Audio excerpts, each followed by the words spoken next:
Hi everybody, Lindsay Wilson here from Positive Performance and the Mindset Coach Academy. And as promised, in this training, I'm going to talk really in-depthly about how to be a better competitor and how to develop better competitors. I'm also going to invite you to a free masterclass, Game Face Inside the Minds of Great Competitors, which is one of our most popular masterclasses where we really dive into exactly how to create great competitors. So today what I want to talk about is I have 4 steps that I want to go over. And this is really targeted towards you as a coach and as you as a coach first. So as with everything that we teach, I believe, and I've seen this for myself as a coach, both as a mindset coach and in my coaching, and just in leadership in general, that I really need to walk the walk. I really need to talk the talk. And it's not enough to just tell people what to do or tell people how to improve. I need to be living it. And I know that's why you are here as well. And so I just want to give you credit for believing that and taking action to improve yourself. But if you believe, you want to get more information to get your athletes to be better competitors, I get it.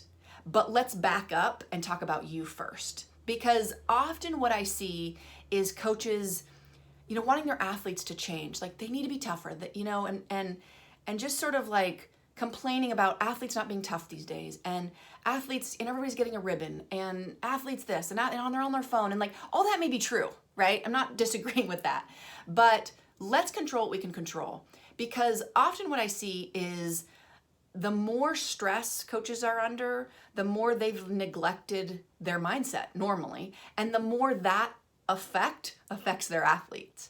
So again, if we're stressed, if we're in fight or flight, and we're worried and nervous, it affects our athletes and it affects the people that we lead even without us trying to. So we can sit there and say, well, they need to calm down and they need to relax. It's like the coach that comes into the huddle, like, everybody relax, right? They haven't gotten themselves right. They're not controlling their thoughts. They're not in that place where they can lead effectively. You want your athletes to be better competitors? Become a better competitor yourself. That doesn't mean you're not a good competitor. Many of you are. I know you are. You had, were great athletes, or you learned how to compete as coaches. It's not that you're doing something wrong. It's that we can get better. In the same way we ask our athletes to get better. So let me just preface with that. So I would say step 1 is really your mindset. Recognizing that you have a growth mentality, that you're going to improve on this first, that is the most important thing.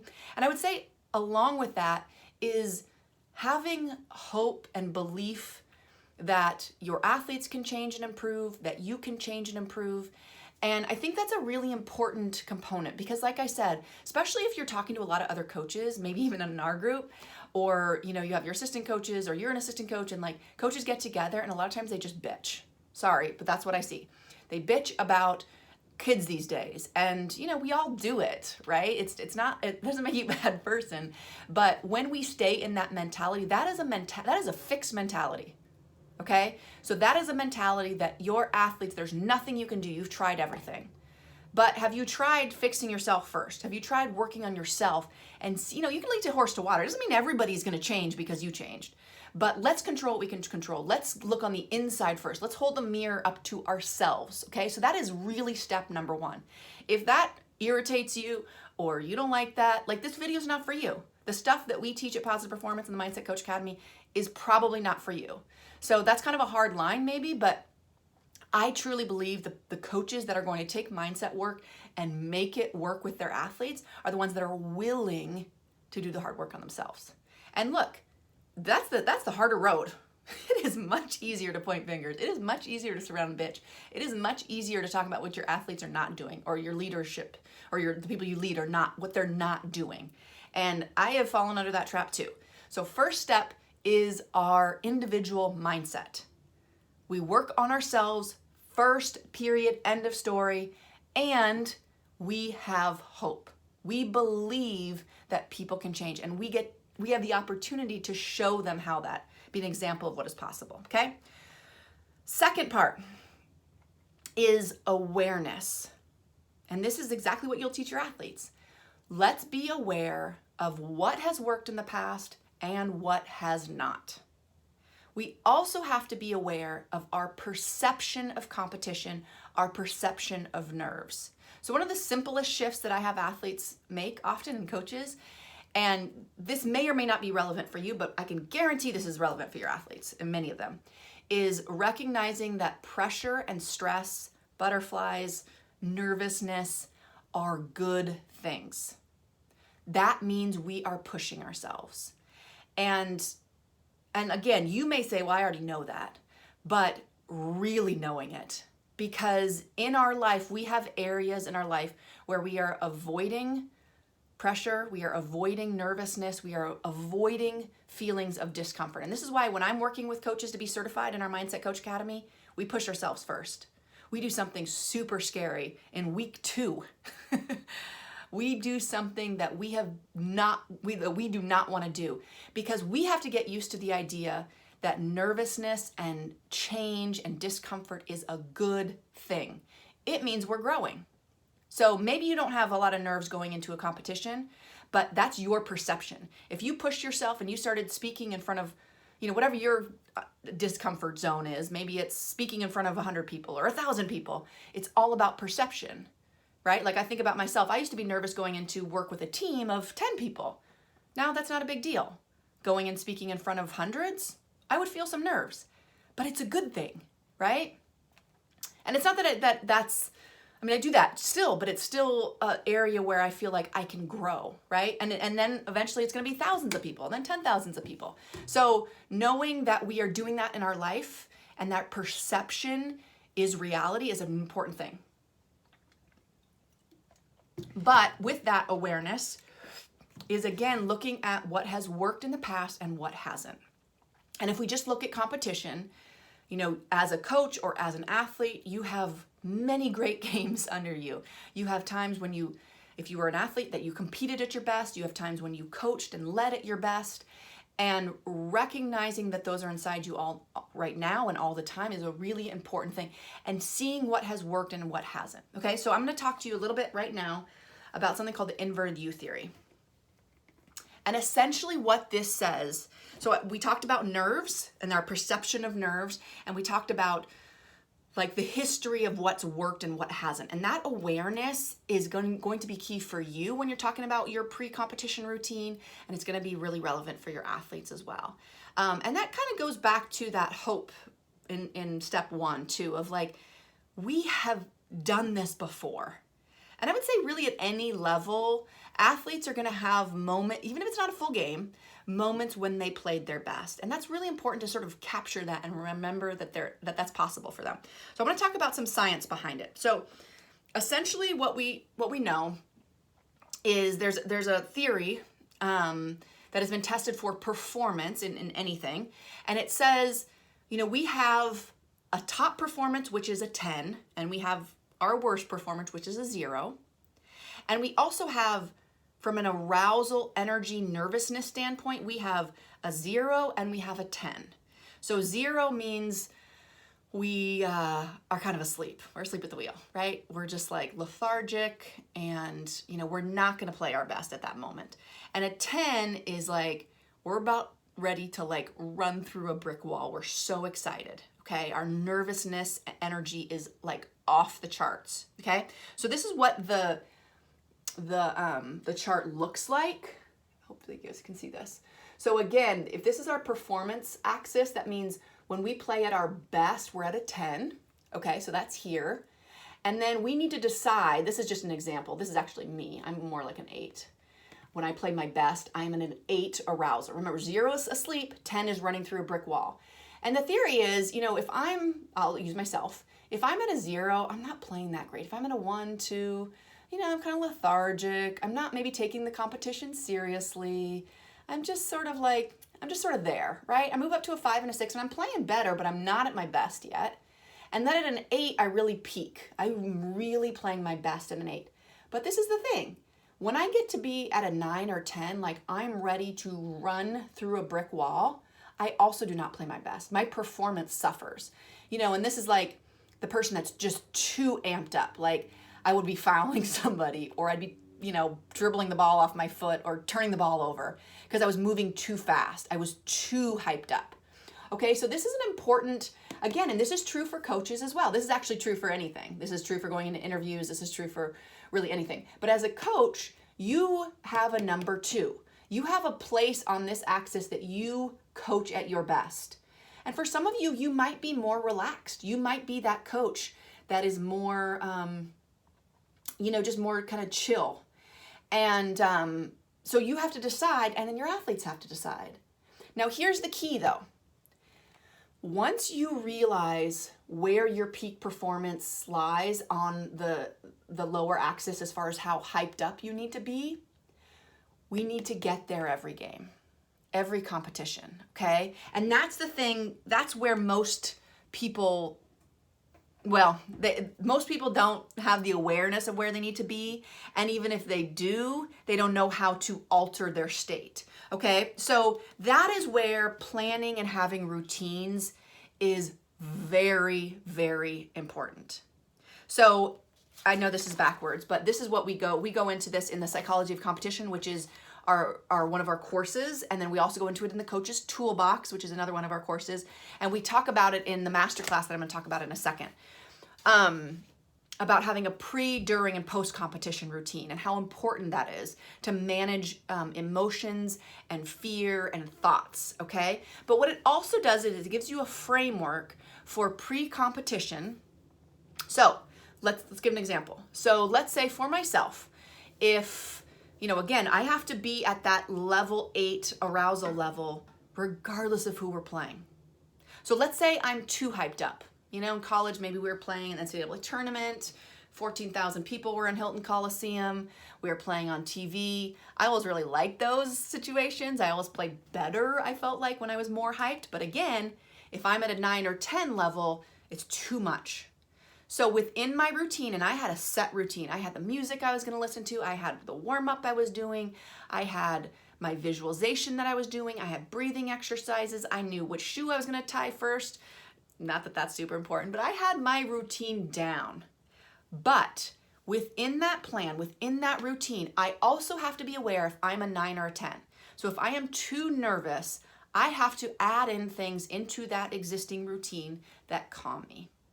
So easy examples would be maybe I listen to a softer song. Maybe I do some meditation.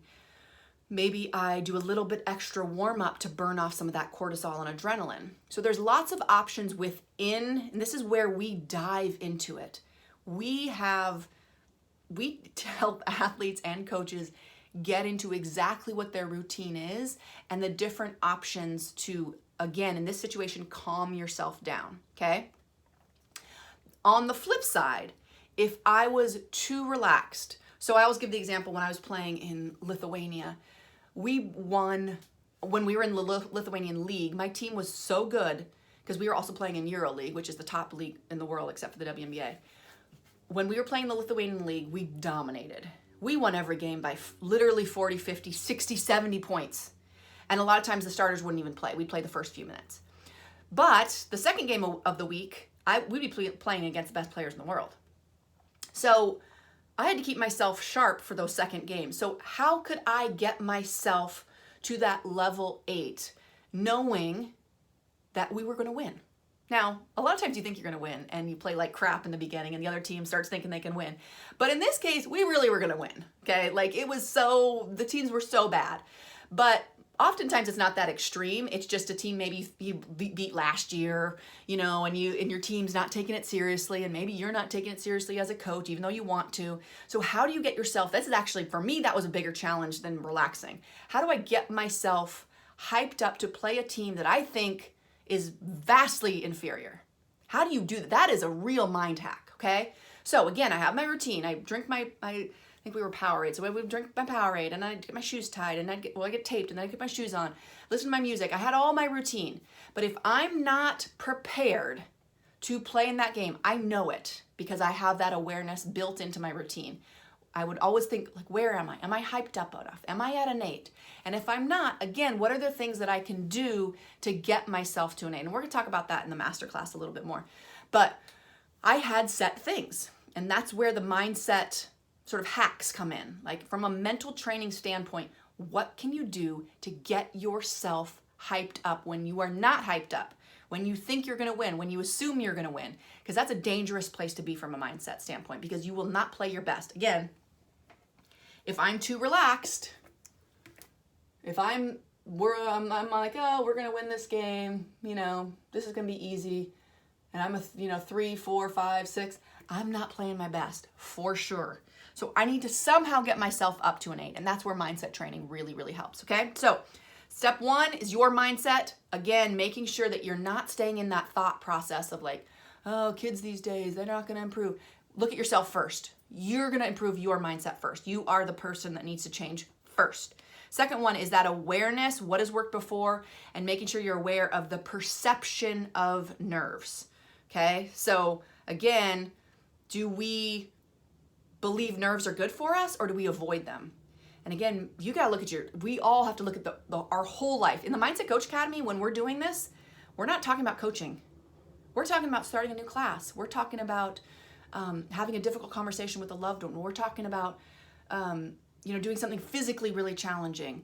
Like, we are talking about doing it and living it in our life. Okay, so that's step 2. Step 3, I just talked about the plan and the routine, and making sure that within that plan, we have ways to go back to our awareness and figure out if we're too hyped up or too relaxed. And step 4 is really iterating.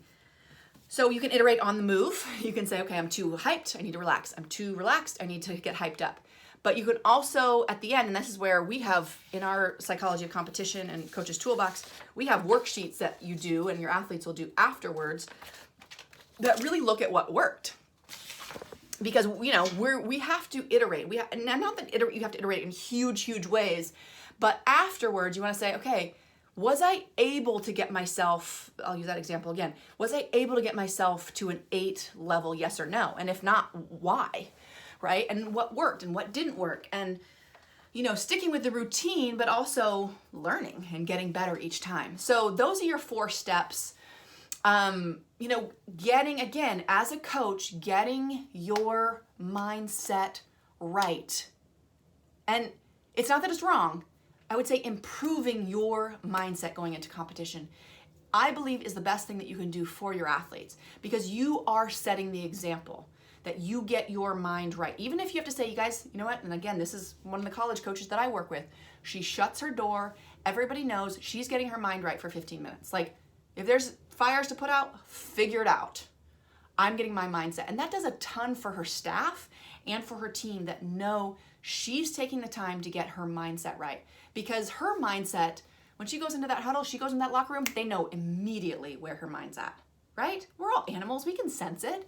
If she's nervous, her mind's not in the right place, if she's feeling frantic and chaos because she hasn't taken the time to get her mind right, how do you think that affects her athletes? It affects them immediately, okay?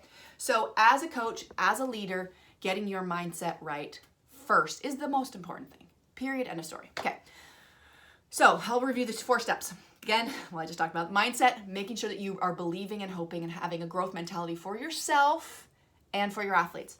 Step 2 is building up that awareness, making sure you're aware of the perception of nerves. And if you're not feeling nerves in any part of your life, making sure that you're pushing yourself so that you do, so that you can again have that awareness of where you need to be to perform at your best. And that's that inverted U theory that I just showed you.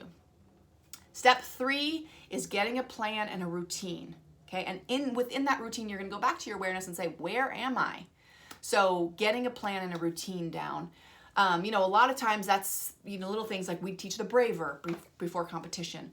Visualization exercises, as a mindset coach and the mindset coach certification, we do the performance visualization specialist. So everybody that works with one of our coaches has a guided visualization. In fact, a lot of the college coaches that I work with, I do a customized guided visualization that they listen to pre-competition. They put their headphones on, they chill out, they get their mind right, okay? So you don't have to have all that, but that's one option of having your routine down.